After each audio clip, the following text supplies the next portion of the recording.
जी है चंद सांसें या नबी तशरीफ ले आओ कि रस्ता तक रही है आपका बीमार की चौखट। कुछ लोग भूख से दम तोड़ गए, कुछ लोगों ने तंगदस्ती का सामना न कर पाया, कुछ लोग बीमारी में चले गए, बहुत सारे जनाजे उठे। हम हर जनाजे को रस्म के तौर पे कब्रिस्तान तक ले जाते रहे। कभी ये सोचा कि ये जनाजा हमें कुछ पैगाम दे रहा है, जिसको हम कब्रिस्तान तक छोड़ने के लिए जा रहे हैं। दरअसल हम इसे छोड़ने नहीं जा रहे, बल्कि ये हमें लेकर के आया। हमने इसका इसे घर नहीं दिखाया, बल्कि सच तो यह है कि ये हमें हमारी आखिरी मंजिल दिखाने आया। पूरी बस्ती के अंदर आप टहलिए और जाकर पूरे गांव में घूमने के बाद हर दरवाजे पे पूछो क्या इस घर से कोई जनाजा उठा के नहीं। हर दरवाजे से आपको जवाब मिलेगा। कोई कहेगा इस दरवाजे से 3 जनाजे उठ चुके हैं, कोई कहेगा इस दरवाजे से 8 जनाजे उठ चुके हैं, कोई कहेगा इस दरवाजे से 1 जनाजा उठा है। शायद कोई घर ऐसा ना हो पुराना जिस घर में यह जवाब मिले कि यहां से कोई जनाजा नहीं उठा। और यार, ये उठते हुए जनाजे हमें कुछ बता रहे हैं, ये फैली हुई कब्रें हमसे कुछ कह रही हैं। कभी हमने इन फैली हुई कब्रों को पढ़ने की कोशिश की? क्या हमने उठते हुए जनाजों से कुछ हासिल करने की कोशिश की? हमें तो देर नहीं लगती, कब्रिस्तान में दफना के आते हैं और आने के बाद 4 लोग जहां चौराहे पे इकट्ठे हुए एक दूसरे की चुगली शुरू कर दी, एक दूसरे की गीबत शुरू कर दी। और कुछ लोगों को मजा इस बात में आता है कि भाई को भाई से लड़ाता। कुछ लोगों की रोज़ी उस वक्त हजम होती है जब अपनों को अपने के गिरबान में पकड़वा देते हैं। और याद रख, अपने बड़े कीमती होते हैं। जिस दिन ये चले जाते हैं फिर बड़े याद आया करते हैं। अगर ये चले गए तो फिर दोबारा मयसर नहीं होंगे। अगर आज रब ने भाई दिया है तो इसकी कदर कर लो, अगर बाप दिया है तो इसकी कदर कर लो, अगर माँ दी है तो इसकी कदर कर लो, अगर बहन दी है तो इसकी कदर कर लो। कोई भी रिश्ता रब ने दिया है, आज उस रिश्ते की कदर कर लो। और खुदा की कसम, अगर ये चले गए तो बहुत याद आया करेंगे। ये रुलाएंगे तो लेकिन चेहरा नजर नहीं आएगा, ये याद तो आएंगे लेकिन सामने नहीं आएंगे। आज ये सामने हैं, खुदा तौफीक दे तो इनकी इज्जत कर लो, आज इनकी कदर कर लो। आज बीघा बीघा भर जमीन की खातिर अपने अपनों के गिरबान पकड़ने के लिए हम तैयार हैं। चंद चंद इंचों की जमीन की खातिर हमने अपनों को पकड़ कर तहसील तक घसीट दिया है, हमने अपनों को पकड़ कर कोर्ट कचहरी तक पहुंचा दिया है। और यार, तुमने किसका दामन पकड़ा है? तुम किसको घसीट के लेकर के जा रहे हो? और तुझे मालूम नहीं ये तेरा भाई है, इसने भी उसी माँ के शिकम में पैर फैलाए हैं जिसके शिकम में तुमने पैर फैलाए हैं। इसने भी उसी बाप की उंगली पकड़ के चलना सीखा है जिसकी उंगली पकड़ के तुमने चलना सीखा है। मुझे सच बता दे, अगर ये मर गया तो तुझे 20 भर जमीन तो मिल सकती है, लेकिन जरा कलेजे पे हाथ रख के बता दे, इसके मरने के बाद तू 20 भर जमीन खरीद लेगा? अगर ये मर जाएगा तो बता भाई कहां से लाएगा? अगर ये चला जाएगा तो अपना कहां से लाएगा? अगर ये चला जाएगा तो कांधे से कांधा मिला के चलने वाला तो कौन से बाजार से खरीदेगा? और ये खुदा की नेमतें हैं, आज इनकी इज्जत कर लो, आज इनकी इज्जत कर लो कि खुदा दुनिया में तुमको इज्जतें अता फरमाए। नारे तकबीर, नारे रिसालत, नारे गौसियत, मसलके आला हजरत, फैजाने आला हजरत, हजरत अल्लामा मुफ्ती हम्माद रजा साहिब किबला। नारे तकबीर, नारे रिसालत। हाँ साहिब, हमने अपनों की कदर न की। कौन सी कचहरी ऐसी है जहां पे सबसे ज्यादा स्टाम्प मुसलमान न खरीदता है? कौन सा थाना ऐसा है मुस्लिम एरियो का जहां पर सबसे ज्यादा केस हमारे आपसी भाईचारगी के खिलाफ होते हैं? ओ यार, मेहरबानी करो, खत्म कर लो ये इख्तिलाफात। आखिर किस बात का झगड़ा है? हम अपनों के खून के प्यासे बन गए, हमने रिश्तों की कदर ना की। और भाई तो बात की बात है, बेटा बाप का ना हो सका, ये समाज है हमारा।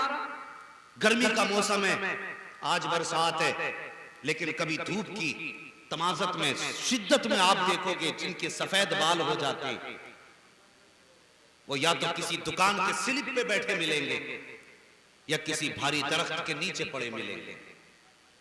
उन्हें शौक नहीं है किसी की दुकान के आगे बैठ के वक्त जाया करने का। उन्हें शौक नहीं है मस्जिदों के पंखे चला के मस्जिदों में दोपहरी गुजारने का। तेरे मेरे दरख्त के नीचे बैठ के दिन गुजारने का उन्हें शौक नहीं है। कभी ऐसे लोगों को मस्जिद में लेटा देखो पंखे चला के दोपहर में, तो जाके पूछना जरा, प्यार से कहना, चचा सच बताओ आप दोपहरी में यहां क्यों लेटे हो? अगर वो सच बोलेगा तो उसकी आंखों में झांक के देखना, उसकी आंखों के बहते हुए आंसू अपनी जिंदगी की कहानी सुनाते होंगे। कोई बूढ़ा नहीं चाहता अपनों से दूर रहे, लेकिन जब उससे पूछोगे, बता चचा तेरी उम्र 70 साल है, तू दुकान की स्लिप पे क्यों पड़ा है? वो कहेगा, मेरा भी दिल चाहता मैं घर में पंखों में लेटूं, मेरा भी दिल चाहता मैं अपने परिवार को खेलता हुआ देखूं, लेकिन क्या करूं, मुझे पता है आज मेरी घर में जरूरत नहीं है। मैं थोड़ी देर को जाके बैठता हूं तो मेरे अपने कहते हैं कि दुनिया बाहर घूमती है, तुम औरतों में बड़े रहते हो। ये ताने सिर्फ 70 साल के बूढ़े के लिए रह गए। और बता तो सही, जिस मकान को बनाने के लिए इसने अपनी एड़ी से चोटी तक का जोर लगाया, क्या इसने इसी दिन के लिए ये ताजमहल बनाया था कि बुढ़ापे के दिनों में इसे 5 मिनट के लिए इस छत के नीचे बैठने न दिया जाए? इसी दिन के लिए इसने खून पसीना एक किया था कि जब गर्मी की शिद्दत हो तो मैं दरख्तों के नीचे बैठ कर दोपहरी गुजारूं। अगर किसी का बाप तुम्हें दरख्त के नीचे बैठा मिले तो फिर पूछने की जरूरत नहीं है, अंदाजा लगा लेना ये अपनी मर्जी से आके नहीं बैठा, इसके बेटे के जुल्म ने यहां लाके डाल दिया। पूछते हो जाके मौलवी से कयामत कब आएगी? अगर बाप दोपहरी में वक्त काटने के लिए तेरी मेरी बैठक में सर छुपाता फिरे तो समझ लेना कयामत दूर नहीं, तेरे दरवाजे पे कयामत आ चुकी है। आज इनकी इज्जत कर लो, आज इनकी कदर कर लो, अगर ये चले गए तो फिर मैसर नहीं होंगे। आज बंदा कह देता है कि साहब इसकी खांसी बर्दाश्त नहीं है, इसका थूक बर्दाश्त नहीं है, मेरे बच्चों को बीमारी लग जाएगी इससे, ये सोचकर के बूढ़ों को दूर कर दिया। और तुमने जाना न की है, खुदा की कसम, जब बंदे की दाढ़ी का बाल सफेद होता है तो रब फरमाता जब बंदे के बाल सफेद होते तो मैं उस बंदे से हया करता हूँ। यहां तक फरमाया गया है अगर सफेद दाढ़ी वाला बंदा कब्र के अंदर जाता है तो फरिश्ते सवाल करने जब आते हैं चेहरे से कफन हटाते हैं। अगर ईमान के साथ गया है चेहरे से कफन हटा के सफेद बालों को देखते हैं, फिर फौरन कफन ढक दिया जाता है। दूसरा फरिश्ता कहता है ओ यार तूने सवाल क्यों नहीं किया, इससे पूछा क्यों नहीं है? वो कहता है इसके चेहरे पे सफेद दाढ़ी के बाल है, मुझे हया आ गई है, इससे सवाल कैसे करूं? जब ये कहता है तो दूसरा फरिश्ता कहता है सवाल कर, ये तेरी मेरी ड्यूटी है। फिर पहला फरिश्ता कहता है जिस बंदे से रब हया करे उससे मैं हया क्यों ना करूं? इतने में आवाज आती है ओ फरिश्तों इसे चैन से सो लेने दो, इसका हिसाब कब्र में नहीं बल्कि कयामत में किया जाए। नारे रिसालत, नारे गौसियत, मसलके आला हजरत हजरत अल्लामा मुफ्ती अहमद रजा साहिब किबला, नारे तकबीर, नारे रिसालत जिंदाबाद।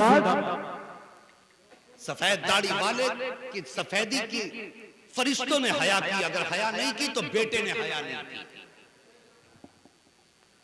सिर्फ बेटे को हया नहीं आई बाप की सफेदी की। मैं गलत नहीं कह रहा हूं, कभी निकल के देखो रोडों पर और कोई ये मत कहना मौलवी शायद मेरे ही खिलाफ बोल रहा है। ये अक्सर घरों की कहानी है, अक्सर घरों की कहानी है ये। और तकलीफ होती है, रोड पे देखो सफेद बालों वाले या तो भीख मांगते मिलेंगे या रक्षा चलाते मिलेंगे। उन्हें भीख मांगने पे मजबूर किसने किया? जिसके 4 बेटे जवान और बाप रक्षा चलाए। बाप जाके किसी के खेत में मजदूरी करे, डूब के मर जाना चाहिए ऐसे बेटे को। जिसकी जवानी के होते होते बाप मजदूरियां करे। हया नहीं चाहिए, इस रिश्ते की कदर कर लो। और खुदा की कसम आज तुम्हें इसकी खांसी बुरी लगती है, मगर याद रखो, गारंटी के साथ कहता हूं, जो सबसे ज्यादा उम्र का यहां बैठा हो उसके कंधे पे हाथ रख के पूछो कभी मां की याद आती है कि नहीं। जो तुम में सबसे ज्यादा उम्र का हो उसके कंधे पे हाथ रख के कहो, दादा सच बता, मां की याद आती है कि नहीं। और अभी देखना उसकी आंखों के आंसू बचपन की कहानी सुना देंगे। वो सफेद दाढ़ी वाला आंखों में आंसू भर के कहेगा, आज भी ऐसा लगता है जैसे मां दरवाजे पे खड़े होकर मुझे आवाज दे रही है। वो नसीब वाले हैं जिनके घर में भी मां है, मुकद्दर वाले हैं जिनके सर पे बाप की शफकतों का साया है। मेहरबानी करो, इनकी इज्जत कर लो, इनकी कदर कर लो। नसीब वाले हैं जिनको घर में दाखिल होने के बाद मां के चेहरे दिखाई देते हैं। बाप अगर बिस्तर पे भी पड़ा है ना, बिस्तर पे मजदूरी नहीं कर सकता, दुकान पे नहीं जा सकता, सिर्फ बिस्तर पे पड़ा है, फिर भी औलाद के लिए आने वाली मुसीबतों के लिए वो एक चट्टान होता है। वो एक चट्टान होता है औलाद के लिए। और कभी तजर्बा ना किया हो तो करके देख लेना। आज माँ बाप कहते हैं, बेटे फला काम कैसे कर रहा है, कि तुम्हें क्या मालूम, और तुम्हें मतलब क्या है, तुम्हारी पुरानी सोच है। मैंने बड़े बड़े पढ़े लिखों से मशवरे लिया है और तेरे नजरों में इंजीनियर के रुतबे बुलंद हो गए, और सफेद दाढ़ी वाले बाप की कोई औकात नहीं रही। उसके सामने कहता है कि नहीं, तेरे मशवरे की जरूरत नहीं है, अब तू बूढ़ा हो चुका है, जरा दिल पे हाथ रख के मेरी बात को सुन लेना प्यारे। एक दिन जिंदगी में कभी ऐसा भी आता है कि जब दोस्त मुंह मोड़ लेते हैं, अपने साथ छोड़ देते हैं, और जब इंसान थक के और मुश्किल मंजिल पे हार के बैठ जाता है, जब निकलने का कोई रास्ता नजर नहीं आता, फिर रास्ता सुझाई देता है बाप की चारपाई का रास्ता। फिर बेटा बाप की चारपाई पे जाता है, उदास बैठ जाता है। बाप कहता है, लखते जिगर, चेहरे पे उदासी कैसी है, चेहरे पे मायूसी कहती है। बेटा कहता है, अब्बा मैं आज इस काम में थक के बैठ गया हूँ, मैं यहाँ पे आके हार गया हूँ, मुझे लगता है मैं इस मुसीबत से नहीं निकल पाऊंगा। इतना सुनता है बूढ़ा बाप जो बिस्तर पे लेटा हो, बेटे के चेहरे की उदासी देख के कहता है, और बेटे उदास ना हो, परेशान ना हो, अभी तेरा बाप जिंदा है, अभी तेरा बाप जिंदा है। उसके इतना कहने की देर होती है, ऐसा लगता है मुसीबतों ने रास्ता बदल लिया हो, आफतों ने रास्ता बदल लिया हो, रहमतों ने दरवाजे पे डेरा जमा लिया हो। उसके कहने की देर होती है, बेटे भी बाप मौजूद है, परेशान होने की जरूरत नहीं है। बेटे का चेहरा खिलने लग जाता है, फिर बाप कहता है, बेटे बता परेशानी क्या है। इंजीनियरों की मशवरे जवाब दे गए हैं, दोस्तों के मशवरों ने साथ छोड़ दिया है, अब यही 70 साल का बूढ़ा काम आ रहा है। और खुदा की कसम, आज इनकी कदर कर लो, आज इनकी इज्जत कर लो। कल अगर जिंदगी में ये मोड़ आया और बाप का जनाजा उठ चुका है, तो याद रखना, इसकी चारपाई तो नजर आएगी, लेकिन खांसने वाला बाप नजर नहीं आएगा। लाठी तो नजर आएगी, पकड़ के चलने वाला बूढ़ा बाप नजर नहीं आएगा। जब ये नजर नहीं आएंगे, उस वक्त तुम रोओगे और अपने मुकद्दर को कोसोगे कि हमने उस दिन बाप की इज्जत क्यों ना की थी, जिस दिन बाप इस चारपाई पे पड़ा था। हमने अपने बाप की चारपाई उठा करके घर से बाहर क्यों निकाली थी। अक्लमंद वो नहीं होते जो दौलत को जमा करते हैं, अक्लमंद वो होते हैं जो माँ बाप की हिफाजत किया करते हैं। अगर दुनिया में तरक्की चाहते हो तो बाप की कदर कर लो, अगर आखिरत में भलाई चाहते हो तो माँ बाप की इज्जत कर लो। अगर ये राजी हो गए तो खुदा की कसम खा के कहता हूँ, अगर माँ बाप राजी हो गए तो यकीन जान लेना खुदा भी राजी हो जाएगा। मदीने वाला मुस्तफा। नारे तकबीर, नारे रिसालत, नारे गौसियत, मसलके आला हजरत, अजमत वालिदैन हजरत अल्लामा मुफ्ती हम्माद रजा साहिब किबला। नारे तकबीर, नारे रिसालत, जिंदाबाद जिंदाबाद। बाप की इज्जत कर लो। अजीब हाल है माशरे का, जब तक बाप जिंदा रहता है कोई नहीं कहता कि मौलाना जरा बाप के रुतबे बयान कर दो। जब बाप का इंतकाल हो जाए तब लोग कहते हैं, हजरत जरा अब्बा की फजीलत बयान कर देना। जब तक माँ जिंदा हो बंदा नहीं कहता माँ के रुतबे क्या हैं। मरने के बाद कहता है कि शाहिद साहब जरा एक मनकबत माँ की शान में पढ़ दो। और यार तुझे ये काम उनके जीते जी करना था, जब वो जिंदा थे तब तुझे कारी साहब के पास आके बैठ के कहना था, कारी साहब माँ की शान क्या होती है हमें भी सिखा दो, बाप का रुतबा क्या है हमें भी बता दो। उस वक्त तूने पूछा होता तो तुझे ये फायदा दे जाता। आज इंतकाल के बाद बाप के रुतबे पूछता फिर रहा है। सुनो, जिनके माँ बाप जिंदा हैं मौके को गनीमत समझो और मेरी बात जरा दिल पे लिख करके लेके जाओ। माँ कितनी अजीम नेमत हुआ करती है। और खुदा की कसम, जब बाप का साया जाता है ऐसा लगता है जैसे सर से आसमान हट गया हो, और जब माँ का इंतकाल होता है ऐसा लगता है किसी ने पैर के नीचे से जमीन खींच ली हो। माँ बाप तेरे आसमान भी है, तेरी जमीन भी है। जिस दिन ये चले गए तो तेरे सर से आसमान भी हट जाएगा, जमीन भी तल पड़ जाएगी। शाहिद माँ बड़ी शान वाली होती है। आज बंदा तावीजों के चक्कर में पड़ा है। कारोबार में बरकत नहीं है, तावीज दे दो। दुकान में बरकत नहीं है, तावीज दे दो। मौलवियों के चक्कर लगाते लगाते जूतियां टूट गई। पीरों ने लूट के खा लिया कौम को तावीजों के बहाने से। ये कौम लूटती रही, बेआबरू होती रही और बेगैर पीर लूटते रखे। लेकिन कभी किसी पीर ने ये नहीं कहा मैं तुझे तावीज बाद में दूंगा, बाप का हाथ पहले चूम के आ। मैं तुझे डोरी बाद में दूंगा, बाप से दुआ पहले लेकर के आ। हमने तो दुकानें गर्म कर रखी हैं, इस कौम को लूटते रहो। 500 रुपए में तावीज बेचे जा रहे हैं, इसे लेके चला जा, दुकान में बरकत हो जाएगी। 1000 रुपए दे, बिजनेस अच्छा हो जाएगा। और हम हजार हजार देते रहे। तुमने तावीज और डोरियों के चक्कर में हजार हजार पीरों पे लुटाए हैं। कभी 10 रुपए की बाप को खांसी की दवा ला के दे देते, कभी 20 रुपए की माँ की तमन्ना की चीज बाजार से ला के देते। तो कसम खा के कहता हूँ किसी तावीज की जरूरत न पड़ती। अगर माँ की पसंद की चीज बाजार से लेके आ जाते, माँ के हाथ में रख देते, तो जो काम 1000 का तावीज न कर सका वो 20 रुपए की चीज करके दिखा देती। उधर तुम माँ के हाथ में ला करके उसकी पसंद की चीज रख देता, उधर माँ के हाथ उठ जाते, अल्लाह का अर्श हिलने लग जाता, फैसला फरमा देता, अर्श ठहर जा क्योंकि अल्लाह है। अर्श कहता मालिक माँ ने हाथ उठाए हैं, जब तक दुआ कबूल नहीं होगी मैं हिलता रहूंगा। रब की तरफ से मुस्तैदा फिजा हो जाता, ए अर्श ठहर जा, तू तो बाद में हिला गए, मैंने माँ की दुआ को पहले कबूल फरमा लिया। नारे तकबीर, नारे रिसालत, नारे गौसियत, मसलके आला हजरत जलसई साले सबाब हजरत अल्लामा मुफ्ती हम्माद रजा साहिब किबला। नारे तकबीर, जिंदाबाद जिंदाबाद। मेहरबानी करो, मैं कामयाब होने का राज बता रहा हूं।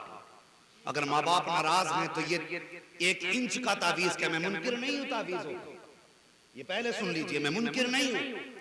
लेकिन मैं ये कह रहा हूं अगर माँ बाप नाराज हैं तो पूरा कुरान गले में लटका लो, कुछ नहीं हो सकता। हाँ, अगर माँ बाप नाराज हैं पूरा कुरान गले में लटका लो, कुछ नहीं हो सकता। और अगर माँ बाप राजी है ना तो फिर आफतें खुद ब खुद रास्ता बदलती नजर आएगी। वो क्या था आपने सुना होगा, हॉस्पिटल में एक बंदा पहुंचा, तबीयत खराब थी,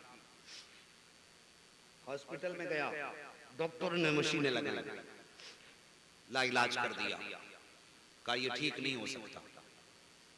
दूसरे हॉस्पिटल लेके गए, बड़ा हॉस्पिटल था, वहां चेकअप कराए, सबने कह दिया कि इसके मर्ज के मुताबिक हमारे पास कोई दवाई नहीं।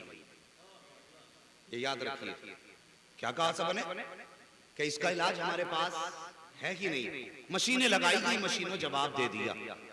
उसकी बीमारी इतनी बढ़ गई कि डॉक्टरों ने लाइलाज कर दिया। डॉक्टरों ने कह दिया कि भाई इसको अपने लोगों से मिलवा दो, अब इसकी जिंदगी में ज्यादा दिन बाकी नहीं, कुछ दिन का मेहमान है, अपने लोगों से मुलाकात करा दो। बात रिश्तेदारों में पहुंची, रिश्तेदार दौड़ दौड़ के मिलने के लिए आए। बात जब माँ के कानों तक पहुंची कि बेटा बचने वाला नहीं है, फिर माँ ने दौड़ लगा दी। हाँ साकी, माँ माँ होती है, इज्जत कर लेना उसकी, इज्जत कर लेना उसकी, माँ माँ होती है। दौड़ लगा दी माँ ने, मेरा बेटा कुछ दिनों का मेहमान है। दौड़ी, बेटे को दूर से देख के माँ की चीख निकल गई। लोग कहते हैं कि बाप पत्थर दिल नहीं होता, बाप में बर्दाश्त की ताकत होती है। हैरत की बात है, सिर्फ माँ के फजाइल, माँ के फजाइल, बाप का दुश्मन है तेरा। माँ के कदमों के नीचे जन्नत है तो फिर बात क्या है? सोचो इस बारे में। हमने मिजाज ही बना लिया, अशारे तहनीयत हो रहे माँ की शान में, बिल्डिंग बन रही है माँ की दुआ है, गाड़ी बन रही है माँ की दुआ है। बाप किधर से गया भाई? गाड़ी लिखवा दिया ये मेरी माँ की दुआ है, बाप का बद्दुआ करता रहा पूरी जिंदगी। मेहरबानी करो, जिसका जो हक है उसे वो दो। समझ रही मेरी बात? बाप दुश्मन नहीं होता बेटों का, मिजाज सख्त होता है, हिम्मत की उसके अंदर बर्दाश्त की ताकत होती है। अगर तेरे दुख पे वो आंसू ना बहाए तो इसका मतलब ये नहीं है कि उसे तुझसे प्यार नहीं, वो बर्दाश्त करता। अगर वो टूटा तो परिवार टूट जाएगा, अगर वो रोया तो फिर किसी को नहीं संभाला जा सकता। वो इसलिए आंसू संभाल के रखता है अपने। माँ को पता चला बेटा बीमार है, दौड़ के आई ना, माँ की नजर बेटे के चेहरे पे पड़ी, चीख निकल गई माँ की, दौड़ के बेटे को करीब आके सीने से लगाया, हाय मेरा लाल, मेरा लफ्ते जिगर, मेरा नूरे नजर, ये कह के माँ जब तड़पी है। बेटे ने कहा माँ बात क्या है? कहा बेटे अब मुझसे कुछ ना छुपा, मैंने सुना है तू कुछ देर का मेहमान है, काश मेरी जिंदगी तुझे लग जाती। कहा माँ क्या कह रही हो? हाँ बेटे डॉक्टरों ने जवाब दे दिया है तेरे मर्ज का कोई इलाज नहीं है, तेरे मर्ज का कोई इलाज नहीं है। अब बेटे तू कुछ देर का मेहमान है। इतना सुना बेटे ने मुस्कुराने लग जाता है। कहा डॉक्टर को मेरे सामने बुलाया जाए। डॉक्टर को बुलाया गया, डॉक्टर करीब आया, कहा सच बता क्या इलाज तेरे पास नहीं है? उसने कहा मशीनें फेल हो गई हैं, मेरे पास कोई इलाज तेरे लिए नहीं रहा है। कहा फिर? कहा मैंने तो हाथ उठा दिए हैं। उसने कहा तेरा इलाज मुकम्मल? कहा हाँ मैंने कंप्लीट कर दिया है। उसके बाद कहा मैं अब अपना इलाज चाहता हूँ। कहा तू कैसे चाहता है? कहा जो तूने अब तक इलाज किया है ये तेरी साइंस का इलाज था, अब मैं इलाज मदीने वाले मुस्तफा के फरमान के मुताबिक करना चाहता हूँ। अल्लाह अकबर। जवान ने इतनी बात कही थी, डॉक्टरों के कान खड़े हो गए। कहा वो कौन सा इलाज तेरे नबी का है जो आज तक हमारे कानों तक नहीं आया है, जहाँ साइंस नहीं पहुंची है, वो कौन सा इलाज होगा? उसके बाद मरीज ने कहा था डॉक्टर जरा मेरे भाई को भेजा जाए। भाई को बुलाया गया, अपना इज्जत को बुलाया और बुलाने के बाद का एक जग में पानी लाया जाए। एक बर्तन में पानी पेश किया गया। जवान ने पानी को हाथ में लिया, लेने के बाद कहा कि ये जो खातून खड़ी है, अपनी माँ की इस तरफ इशारा करके कहा कि इसके पैर की जूती निकाली जाए। माँ के पैर की जूती निकाली गई। सब हैरत में थे मंजर क्या है। फिर उसके बाद बेटे ने कहा था कि इस जूती को इस जग के पानी में डाल दिया जाए। उस जग के अंदर माँ के पैर की जूती डाली गई है, पूरी गई जूती उसके अंदर। उसके बाद मरीज ने कहा था कि अब ये पानी मुझे दे दिया जाए। अल्लाह अकबर। हैरत में था पूरा हॉस्पिटल, ये हो क्या रहा है? लेकिन देखो तो सही, उसने पानी पिया, फिर कहा कि दोपहर को फिर ये दिया जाए, फिर दोपहर को वो पानी पिया, फिर तीसरे पहर में वो पानी पिया है। अगले दिन सबको बुला करके कहा डॉक्टर अब अपनी मशीनें लगाओ, अब अपनी दवाइयां लगाओ और चेक करो बीमारी कितनी रह गई है। जब डॉक्टरों ने हाथ लगाया, मशीनें लगाई, तो मशीनें कह रही थी अब इसके बदन में बीमारी का निशान तक नहीं रहा है, अब कोई बीमारी नहीं है। डॉक्टरों ने कहा था बता तो सही, ये तेरे नबी ने कहा फरमाया है कि माँ के कदमों के नीचे शिफा है? का तूने जाना नहीं है? मेरे नबी ने फरमाया है माँ के कदमों के नीचे जन्नत है और इसके पैर के नीचे जूती रहा करती है। तो सुनो, जो जूती इसके पैर में है वो जमीन पे नहीं बल्कि जन्नत में रहा करती है, और जन्नत से उठने वाली खाक भी खाक में शिफा होती है। मैंने इसको पिया है, पीना मेरा काम है, शिफा देना मदीने वाले मुस्तफा का काम। नारे तकबीर, हाथों को उठा करके नारे का जवाब दे। नारे तकबीर, नारे रिसालत, नारे गौसियत, मसलके आला हजरत, फैजाने आला हजरत, अजमत वालिदैन हजरत अल्लामा मुफ्ती हम्माद रजा साहिब किबला। नारे तकबीर, नारे रिसालत, जिंदाबाद जिंदाबाद।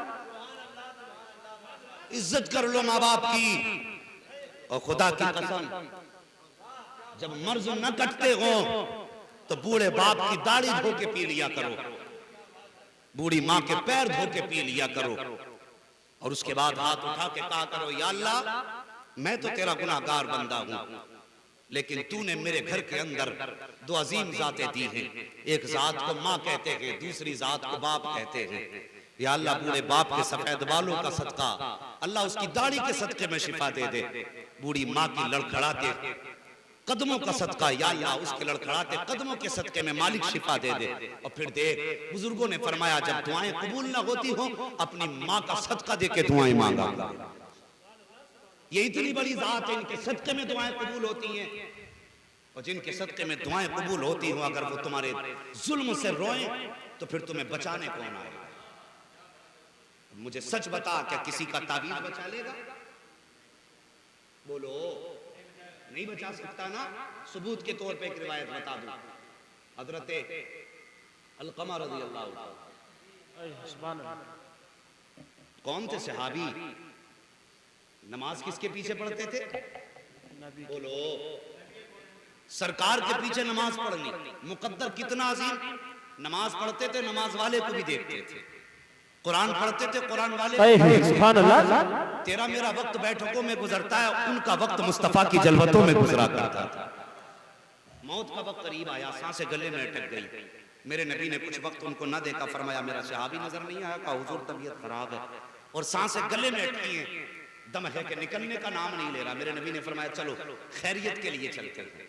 हुजूर तशरीफ लेके गए, बिस्तर पे पड़े थे। सबको ये याद होगा वाकया, लेकिन हमने हर वाकया सिर्फ मजे के लिए सुना, नसीहत के लिए कभी ना सुना। आज मेरी बात नसीहत के लिए सुन लो। मैं भी नबी से इश्क करता हूँ, मैं भी मुस्तफ़ा के टुकड़ों पे पलता हूँ।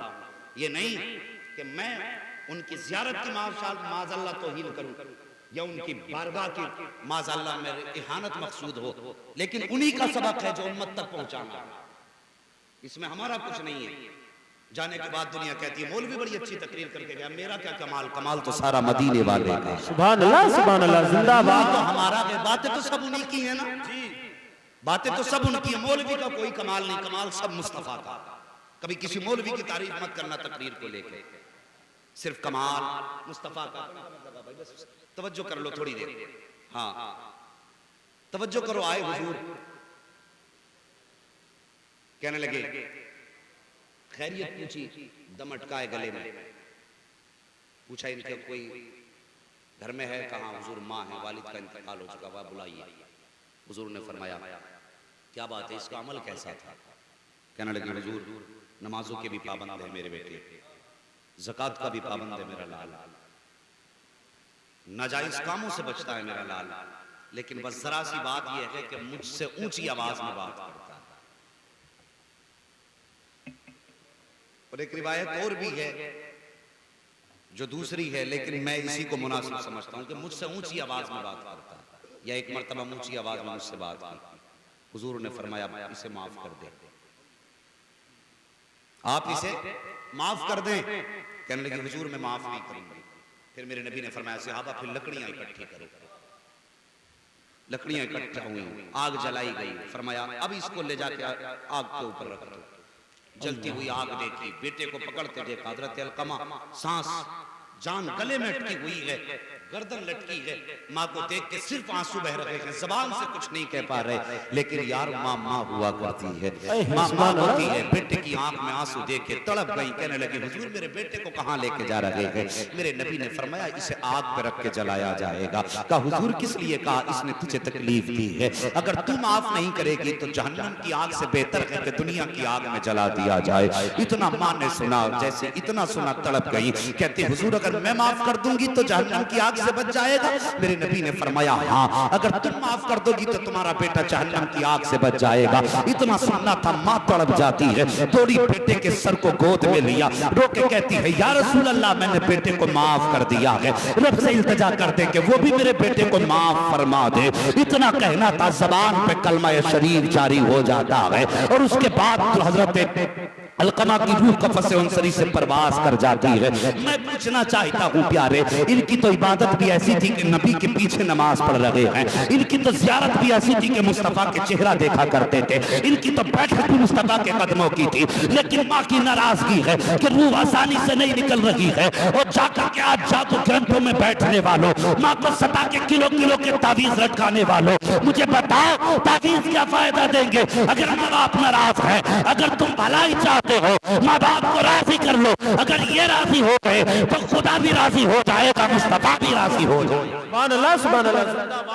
मेहरबानी करो इनको राजी कर लो, बहुत खूब, इनको राजी कर लो, माँ बाप को राजी कर लो। ये जहन नशीन करना। बच्चे बैठे मेरे सामने, जवान बैठे, बच्चों तुमसे गुजारिश है कभी माँ बाप डांटा करें तो गर्दन नीची कर लिया करो, तुम्हें हुक्म दे तो उनसे लड़ा ना करो।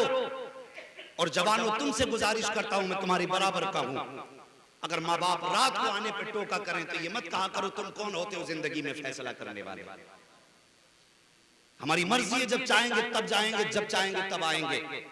और याद रखना इनकी ये रात की आवाज भी तुम्हारे लिए एक नेमत है। और यकीन ना आए तो इनके मरने के बाद याद करोगे कि मौलवी कुछ कह के गया था। आज तुम 10 बजे आते हो तो बाप टोक देता, कहां था अब तक? उसे तुम डांट देते हो। माँ कहती है बेटे इतनी रात को मत आया कर। कहते हो कि तुझे क्या मालूम है, तू अपना मुंह बंद रखा कर, तुझे भौंकने की आदत है।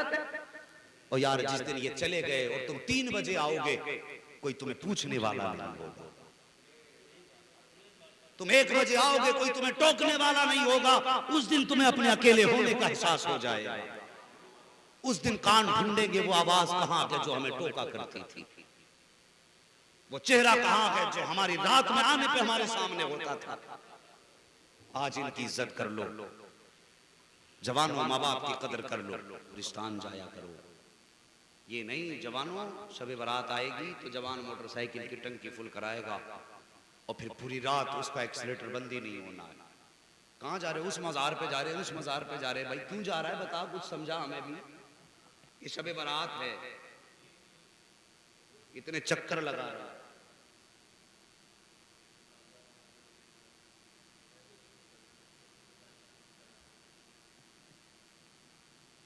भाई किधर जा रहा है? तो मज़ार पे जा रहे हैं। ओ यार तुम मज़ारों के चक्कर बाद में लगा, बता पहले बाप की कब्र पे गया कि नहीं गया? ये भी बता कि बाप की कब्र तक पहुंचा कि नहीं पहुंचा? तफासीर में यहां तक लिखा हुआ है कि जैसे कोई बच्चा बेटा अपने माँ या बाप की कब्र पे जाता है तो पड़ोस की कब्र वाले कहते हैं मुबारक हो तेरा बेटा तुझसे मिलने आ रहा है। सुभान अल्लाह, सुभान अल्लाह, जिंदाबाद। कहते मुबारक हो तेरा बेटा तुझसे मिलने आ रहा है। और जब बेटा बाप की कब्र पे खड़ा होता है जाकर के, उसे जो भी याद है, जरूरी नहीं पूरा कुरान ही बख्शे, उसे जो भी याद है, दुरूद याद है, कुरान की कोई भी आयत याद है, वो कुछ याद नहीं, कलमा शरीफ अगर याद है, उसे पढ़ के जितना हो सके हाथ उठा के अगर बाप की रूह को बख्श दे या माँ की रूह को बख्श दे। और जब बेटा वापस चलने लगता है, तफसीर में लिखा है, किताबों में लिखा है, जब बेटा वापस चलने लगता है तो कब्र में अगर माँ है या बाप है या दोनों है, हाथ उठा देते हैं रब की बारगाह। सुभान अल्लाह, कहते हैं अल्लाह ये हमारा लाल है, ये हमारा बेटा है। जब जिंदगी में हमारे पास आया तो हमने कभी इसे खाली न जाने दिया। और तुमने देखा होगा बूढ़े माँ बाप, तुम कितने भी अमीर बन जाओ और उन्हें कहीं से केला या कोई फल मिल जाए तो खुद आधा खाते आधा तकिए के नीचे रख देते। और जब 2-3 दिन के बाद बेटा आता, उन्हें इसकी परवाह नहीं केले का सूख के हाल क्या होगा, ये मीठा खराब हो गया कि नहीं, उन्होंने रख दिया उठा के, बेटा आएगा तो उसको देंगे। और जब तुम जाओ तो भले केला सूख चुका हो, बाप निकालेगा तकिए के नीचे, बेटे ले ये खा ले। वो आज बेटा कहता नहीं जी बीमारी लग जाएगी। और याद रख अल्लाह कयामत के दिन इनकी शान दिखाएगा। जो लोग कहते हैं ना भी बीमारी लग जाएगी, वो बच्चों को दूर रखो, बूढ़ा इससे जरासीम फैलेंगे बच्चों में, अल्लाह कयामत के दिन 70 साल के बूढ़े को खड़ा करेगा और फरमाएगा पहचान इनमें से अपने अपनों को आवाज दे। वो अपनों को आवाज देगा, आएंगे उसके परिवार वाले, और फिर रब फरमाएगा बता इनमें से उसे पहचान जो तेरे थूक से घिन करता था, जो तेरे झूठे से नफरत करता था, उसे पहचान। वो पहचानेगा ये मेरे थूक से घिन करता था, ये मेरे झूठे से नफरत करता था, ये कहता था कि नहीं जी इससे बीमारी लग जाएगी। रब फरमाएगा इन्हें एक तरफ खड़ा कर दो। उस दिन खड़ा किया जाएगा और उसके बाद फरमाएगा इन्होंने जीते जी तेरी इज्जत ना की, लेकिन आज मैं तेरी इज्जत इन्हें दिखाना चाहता हूं। फिर रब फरमाएगा मांग मेरे बंदे किसकी सिफारिश करता है, आज जिसे जिसे तू कहता जाएगा तेरा रब उसे जन्नत देता जाएगा। सुभान अल्लाह, सुभान अल्लाह, जिंदाबाद, जिंदाबाद। आज कहते हैं कि साहब ये नहीं होगा, वो नहीं हो, इससे बीमारी लग जाएगी जी। तो मेहरबानी करो, बूढ़े माँ बाप जो दिया करें मुस्कुरा के खा लिया करो। खुदा की कसम अगर वो कितने भी बीमार हैं और कितनी बासी चीज उठा के दे दे, और अगर तूने उसे मोहब्बत से खा लिया, अल्लाह उसको तेरे मर्ज का इलाज बना के तेरे हलक से उतार दे। अकीदा भी होना चाहिए, अकीदा। रब फरमाता है जो बंदा मुझसे जैसी उम्मीद रखता है हम उसके साथ वैसे ही कर देते हैं। हाँ ये भी जहन नशीन कर ले, जो हमसे जैसी उम्मीद करता है। लोग कहते बिल्ली रास्ता काट गई और रोक दी गाड़ी, बिल्ली रास्ता काट गई अब नहीं जाना, और फिर अगर डर डर के आगे बढ़ा तो फिर होना है हादसा। इसलिए कि तूने रब को कुछ समझा ही नहीं, तूने बिल्ली को सब कुछ समझ लिया है। तो मेहरबानी करें इस तरह की बातों पे जहन ना दें, जहन सिर्फ रब की जात पे रखें। और रब भी तब राजी होता है जब उसका मदीने वाला महबूब राजी होता है। रह गई बात रूह होके आने की, तो उसके अलग अलग अक़साम। कुछ रूहें वो हैं जो पाप करके दुनिया से बुरे हालत में जाती हैं, तो रिवायतों में आया है कि उनको कहीं गंदी नालियों में कैद कर दिया जाता है। और कुछ पाक रूहें ऐसी होती हैं, नेक लोगों की रूहें, जिनको अल्लाह आज़ादी अता फरमा देता है, जहां चाहे जाएं, जहां चाहें जाएं। और एक रिवायत के मुताबिक यह है कि अच्छा हो या बुरा हो, जुमेरात के दिन हर रूह को दरवाजे पे आने की इजाजत होती है, और वो दरवाजे पे आके कहते हैं मेरे घर वालों मेरे लिए इस हाले सवाब करो, मैं तुम्हारी रोटी का भूखा नहीं, तुम्हारे कपड़े का भूखा नहीं, मैं इस हाले सवाब का ख्वाहिशमंद हूं। मैंने फलां की कब्र में रहमत उतरते देखी है, फलां की कब्र में नेमत उतरते देखी है, और तुम मुझे भूल के बैठ गए। यही वजह थी कि आज तक हमारे पुराने लोगों में हर जुमेरात को खाना बाद में खाते गए, फातिहा पहले पढ़ी जाती है। ये बात है, ये जरूरी नहीं है। पता चला 40 दिन तक, 40वें तक तो फकीर के घर खाना देते रहे, और 40वें के बाद खत्म हो गया कदा। एक बात बता दूं मशवरे के तौर पे, बुरा मत मानना, अगर आप माँ बाप की खिदमत करते हैं, कुछ भी नहीं तो बाप का, माँ बाप का खर्चा 2000 रुपए महीने का तो कम से कम होता ही है, होगा नहीं होगा इतना? अरे बोलो जी जी मुफ्ती साहब, डंडी ना मारिए, ईमानदारी से बोलिए। ये शायद मदरसा है, रसूलुल्लाह का घर है। जी जी मदरसा। हाँ, यहाँ बैठ के डंडे नहीं मारना, बस तवज्जो करें, मुझे बताएं कम से कम इतना तो खर्चा होगा ना महीने का 2000। वो इंतकाल कर गए, आपके 2000 बचने लगे। मैं कहता हूं उनके इंतकाल के बाद 2000 ना सही, कम से कम उसके आधे ही हर महीने बाप के नाम से किसी गरीब यतीम बेवा के दरवाजे तक पहुंचा दिया। सुभान अल्लाह, सुभान अल्लाह। अगर ये ना हो तो अल्लाह के घर में दे दिया।